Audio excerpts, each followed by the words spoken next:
Today on The Global African, we'll look at President Obama's recent trip to Africa. We'll also talk about the economic crisis in Puerto Rico. That's today on The Global African. I'm your host, Bill Fletcher. Thanks for joining us, and don't go anywhere. In July, President Obama visited Africa and became the first seated president to visit Kenya and Ethiopia. During what many are deeming a historical trip, Obama made a speech both praising and advising the continent. First, he applauded Africa's economic growth, mentioning that Africa was one of the fastest growing regions in the world. Then he discussed the violence, the corruption, and the security issues that continue to affect the continent. Finally, Obama weighed in on the way that African governments are being led. He warned that Africa's democratic process is at risk when leaders refuse to give up power, and he further discussed the continent's failure to grant its people the basic freedom of speech. What he didn't mention was the abysmal human rights records of both countries that he visited, including where he gave that particular speech, that is Ethiopia. A crucial ally of the United States, the East African nation is a serial violator of human rights and is notorious for its silencing of political dissent.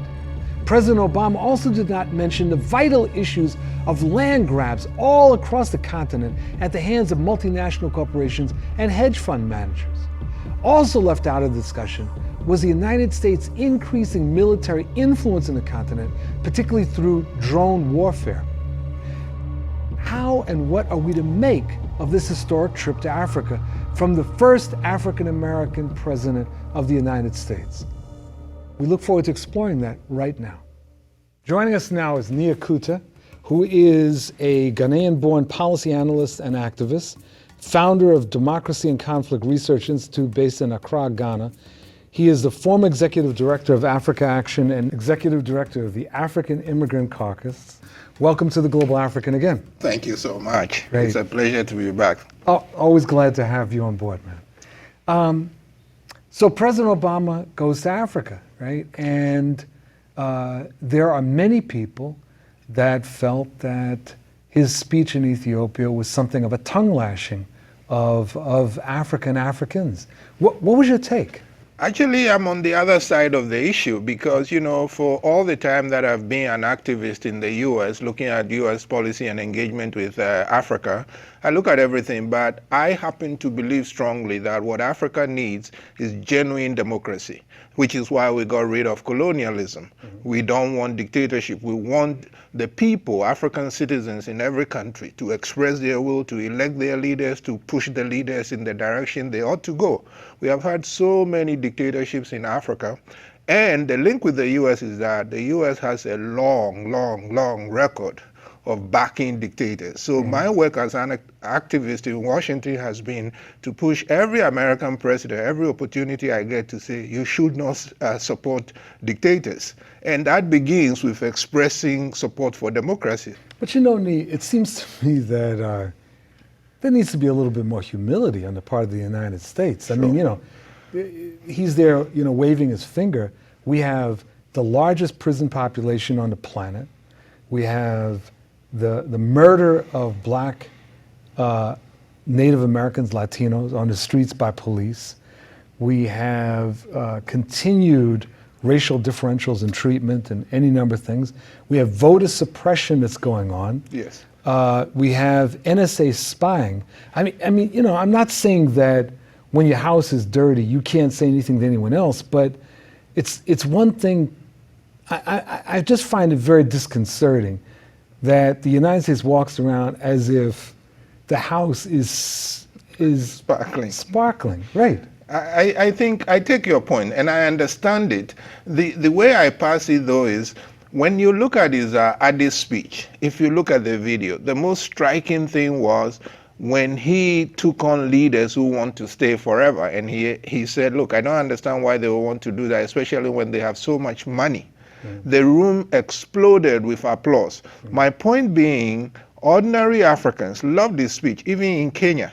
The African citizens loved it. African leaderships were a little bit bothered, were a lot bothered, and they take the point that you are taking, why is he lecturing us? Now, Living in the US, and I've lived in the US now longer than I lived in Ghana where I was born, I am bothered by all the weaknesses and flaws of American democracy that you point out. And therefore, yes, it makes it tricky for an American leader when he goes outside his own country to act as if American democracy is perfect. It is not. Right. So I take that point. But looking at it as an African, he was saying exactly what we needed, because he was saying it in two countries that whose governments have bothered African Democrats like me, and they are strong allies of the United States. So if we feel that if the US president can say to the allies, democracy is important. I will emphasize again, the work I do and the groups I work with, we want the US leaders to push African leaders more for democracy. But to sort of equate it well, we also need a lot of work here to improve America's own democracy. Now, he gave the speech at the African Union. Yes. And in that sense, it appeared to be sort of tipping his hat to the significance of the African Union. But this is also the president that was involved in the attack on Libya and blowing off the African Union's efforts at a resolution of the Libyan conflict. Yes. Prior to the ouster of Gaddafi. Yes.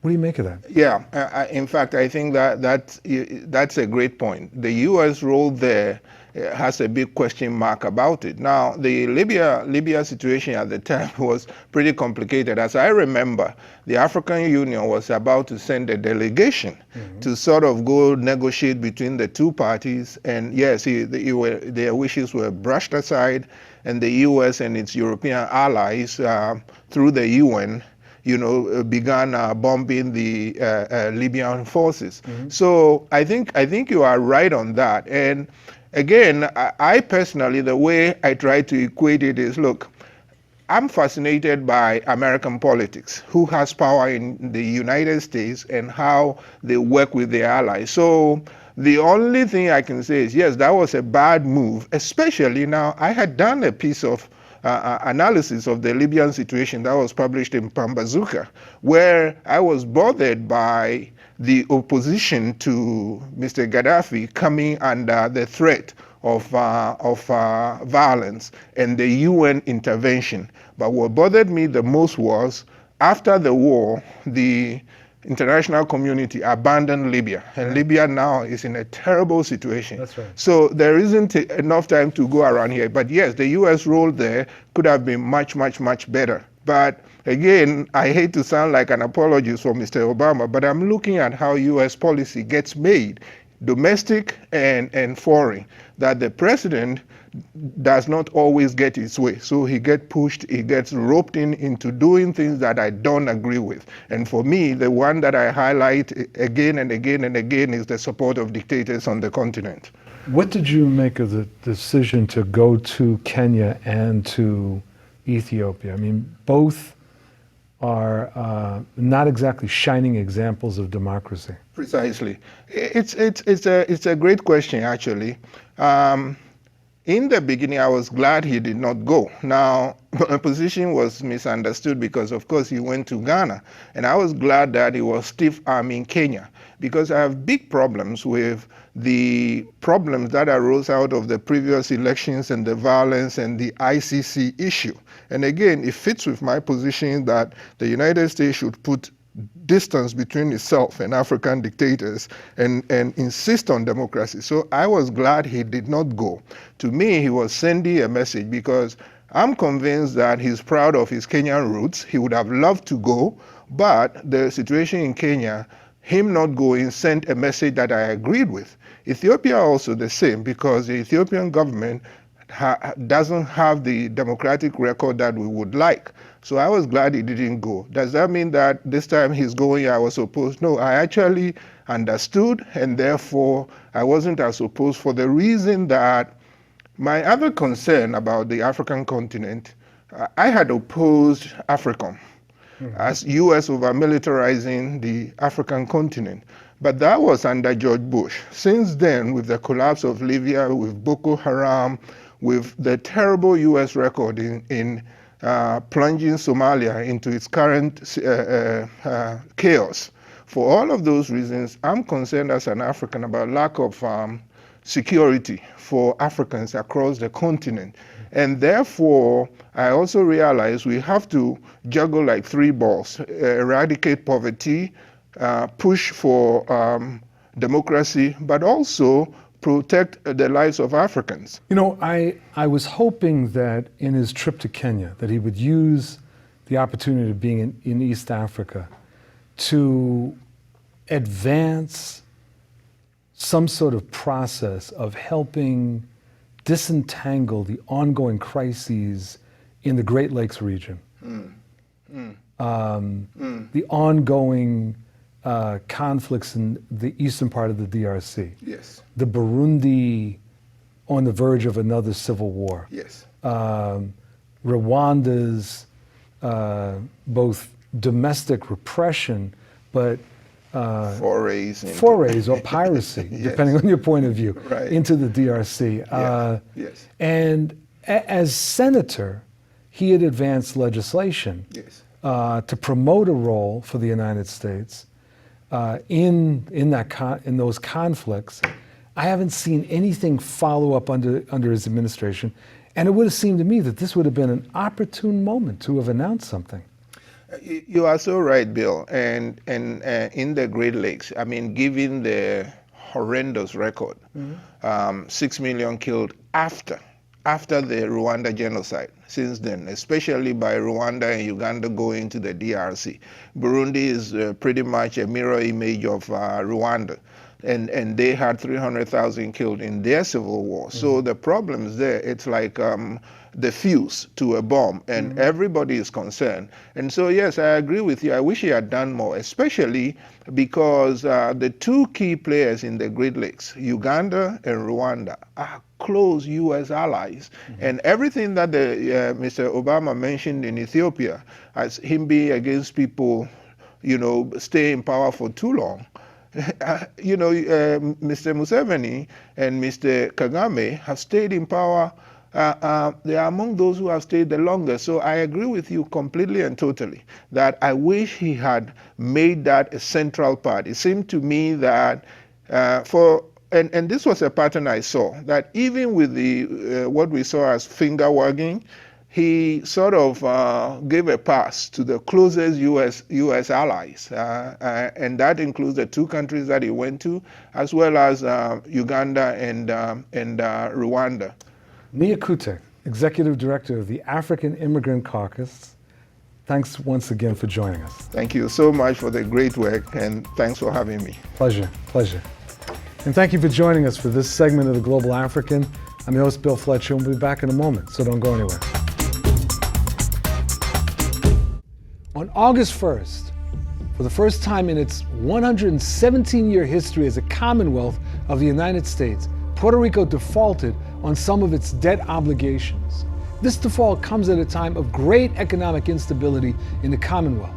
The island has experienced 10 consecutive years of recession, significant population loss, and an astounding $72 billion of debt that it owes to bondholders. Some financial experts have weighed in on the issue of the debt, arguing for cuts to the minimum wage, privatizing public utilities, and slashing vital social services. This attempt to shift the burden of the economic crisis onto the poor and working class is nothing new, and is most visible in places like Greece, Spain, and Detroit. But while many are talking about vulture funds and financial predators, our next guest argues that Puerto Rico's economic woes go beyond greedy creditors. So how did the island get to where it is today, and what is the United States government's role in all of this? We're now joined for this discussion with Nelson Denis, who is a writer, film director, and former New York State Assemblyman. He has written for the New York Daily News, El Diario, and many of his editorials have won awards from the National Association of Hispanic Journalists. Thanks very much for joining us in The Global African. I appreciate it. It's great to be here. The crisis in Puerto Rico. I want to start with, a few days ago it was declared that there was a default. What exactly does that mean? Explain that to our viewers. Well, the precursor to default is debt, and to this day there's people that are myself included wondering what constitutes a public debt. Um, the debt is predicated on loans that were made to the Puerto Rican government, particularly PREPA, the Puerto Rico Power Association, the electrical utility. Um, Problem is that Puerto Rico's net balance of payments to the United States far exceeds what this debt should be. I'll get the quick math on it. Because of the Section 27 of the 1920 Merchant Marine Act, was also known as the Jones Act, every Puerto Rican pays in the area of about 20% more for all consumer goods in Puerto Rico, both foreign and U.S. Except the U.S. goods, it's 85% of the goods consumed in Puerto Rico. Consumer spending in Puerto Rico is roughly $25 billion per year. 85. If you do the math on that, if 20% of that is an artificial price hike, that's $5 billion a year. If 85% of that is United States, that's $4.25 billion a year in excess profits due to the artificial price hike that's created by the Jones Act. It's an artificial price support. You were talking about this Jones Act from the 1920s that undermined the very foundation of a Puerto Rican economy. That's the 1920s. This is 2015. Yeah. Nobody caught this? Problem is that since Puerto Rico is a colony, it has no leverage. It's at the receiving end of all this, and there are too many vested interests. Who benefits? Well, there in Jacksonville, Florida, there's roughly 50,000 jobs, because the way the Jones Act works is it splits the commerce into Puerto Rico into two streams: U.S. vessels and foreign registry vessels. Under the Jones Act, a foreign registry vessel is not allowed into Puerto Rico unless it pays an extremely high set of import tariffs, taxes, fees, which effectively raise the price of anything that it's carrying. Cars from Japan, engines from Germany, medicine from Canada, food from South America. All of it gets taxed and feed so high that the prices then have to get passed on to the Puerto Rican consumer. What that creates is a price support for American products, which can then be sold at just under the price of that inflated price from the foreign registry vehicle. So that's the price structure for the foreign registry vehicle vessel if it comes into Puerto Rico. Why is it that the people of Puerto Rico are paying back this debt that you're describing? Why are they the ones that have to pay through these cutbacks? Yeah, it's the same answer. It's because they're a colony. And to actually give you a short answer to the previous question, why they didn't change the Jones Act, and it's the same answer as this, is because this powerlessness manifests itself in specific ways. Regarding the fiscal austerities that were inflicted in Puerto Rico, Wall Street said because of the people in Puerto Rico are now leaving, they can't afford this crushing debt burden. They can't afford the fiscal austerities. So nearly 400,000 of them have moved, mostly to Florida. There's about 700 Puerto Ricans in Orlando now. About 10% of the Puerto Rican population has left in the last 10 years. It's gone from 4 million to 3.6 million. With a 10% less population, these Wall Street companies, the hedge funds and the ones that are holding the debt, they don't care about, they're just quarterly capitalism. They care about their next quarter. So they still insist on full payment. So they said to Puerto Rico, if you don't enact these fiscal austerities, we're going to you're going to downgrade your debt to junk bond status. So Puerto Rico raised property taxes, laid off 33,000 workers, raised water rates 67%, raised the electricity to 29 cents per kilowatt hour, rolled back pensions, eliminated some health benefits, raised gas taxes twice in 1 year, and just recently enacted an 11.5% sales tax. You have all of this put together. I mean, that's a lot of austerity. And then what did Wall Street do? They went down and they downgraded the debt anyway. In other words, if you look at that series of events, Wall Street lied. Right. And in downgrading the debt, they then cut off Puerto Rico from any further credit access, because it's it's very difficult to, with junk bond status, to go and access the credit markets. They increase the premium payments, the interest on this, and Puerto Rico is afforded no Chapter 9 bankruptcy protection. So they really put Puerto Rico really against the wall with, they believe, no option but to raise it. They thought, well, we're just going to, under the, like the Kruger report, we're just going to keep raising taxes, because, or Puerto Ricans will just leave. In a recent piece you wrote, you tied directly this crisis into the colonial relationship and suggested that the colonial relationship needs to be disentangled. And I was really interested in that, and I was interested in hearing you explain that and what it would look like.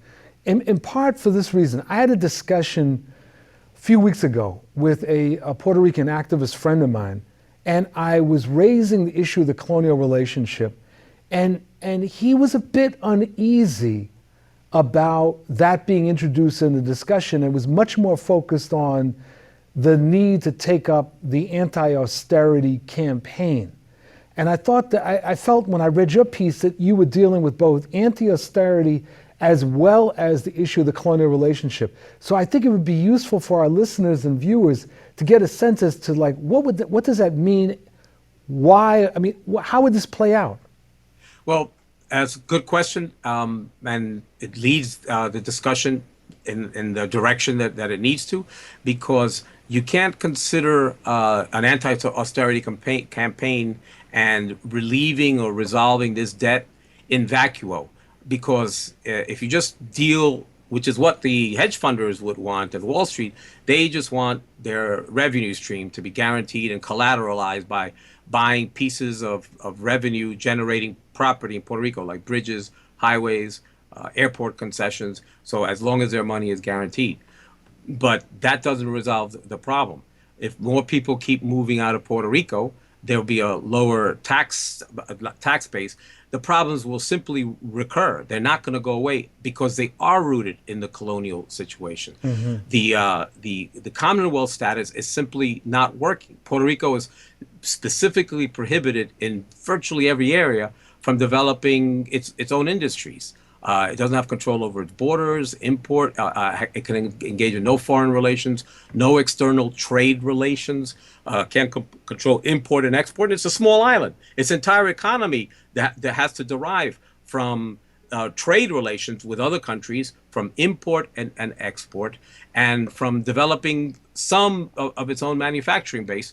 None of that has ever been allowed to develop in Puerto Rico. It's all been handed to corporations who come in with a 20-year tax abatement deal, and then they leave. And the import and export and the trade relations are all under the Puerto Rico Federal Relations Act and under the Four-Acre Act. Puerto Rico is not allowed to decide any of that. The United States controls that, and therefore they control the prices. Puerto Rico has gone from being initially a naval coaling station with a geopolitical significance militarily, mm-hmm. to being a sugar empire, to being now a dumping ground for U.S. products. Mm. Puerto Rico right now is the fourth largest market in the world for U.S. products.